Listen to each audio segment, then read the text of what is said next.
What the GOP debate candidates have said about the Israel-Hamas conflict since the war began in October. There have been debates regarding how the U.S. should support Israel as an ally while airstrikes and other offensives disrupt millions of innocent Palestinians. Time equals 400 ms. Greater than this time around. Candidates will have more time to give thoughtful answers because there are few participants due to the Republican National Committee's RNC stricter criteria. So far, Florida Governor Ron DeSantis, former South Carolina Governor Nikki Haley, entrepreneur Vivek Ramaswamy and ex-New Jersey Governor Chris Christie have all met the new criteria. Former President Donald Trump has technically qualified, however he refuses to sign a pledge supporting the eventual RNC candidate and opted out of participating in the debates. Ahead of the next debate, here's what the qualifying candidates have said about the Israel-Hamas conflict.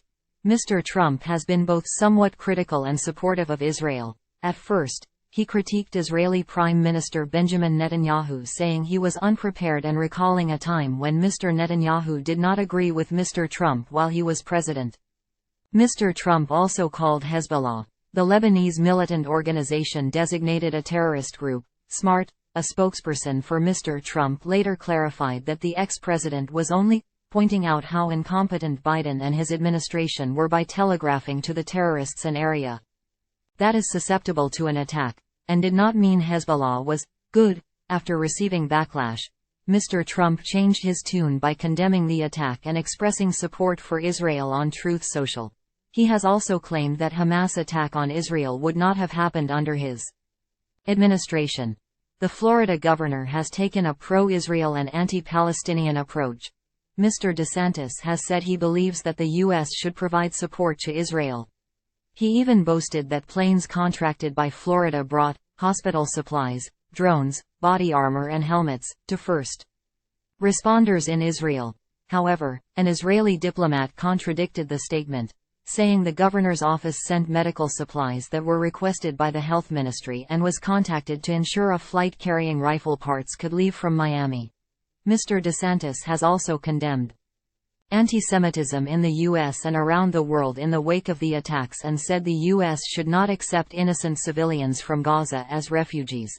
He ordered 2 Florida universities to deactivate their chapters of Students for Justice in Palestine and also baselessly claimed that Gaza citizens are all anti-Semitic. Time equals 400 ms. Greater than Ms. Haley is supportive of Israel but believes the U.S. should only play a minor role in the conflict. I don't think America needs to be telling Israel what to do, Ms. Haley told the Carolina News and Record. Let Israel do what Israel needs to do. Don't talk to them about a ceasefire. Don't talk to them about restraint. Don't talk to them about humanitarian aid. The former United Nations ambassador has instead encouraged Mr. Netanyahu to finish Hamas. She has also said the U.S. should not take people in Gaza as refugees, but she expressed some sympathy for innocent civilians by acknowledging that many Palestinians want to be free from Hamas. America has always been sympathetic to the fact that you can separate civilians from terrorists, she told CNN. However, Ms. Haley also circulated misinformation about the attack early on, by falsely claiming the U.S.'s prisoner exchange deal with Iran helped fund Hamas attack on Israel. Mr. Ramaswamy has mostly expressed support for Israel but maintained that the U.S. should not be involved in the conflict at all. Israel is our most important ally in the Middle East, but they get to make their own decisions about their national self-defense, Mr. Ramaswamy told Fox News.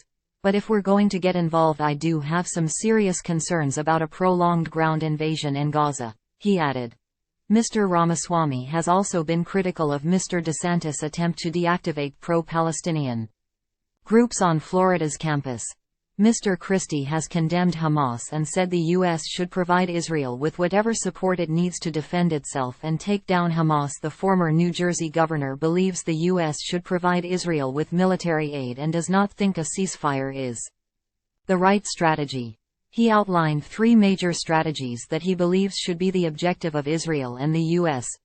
Protect Israel's citizens to their territorial integrity. Make sure that we diminish Hamas' capability to do this again and to keep on track with isolating Iran, who is The banker of terrorism in the Middle East, Mr. Christie told CNN.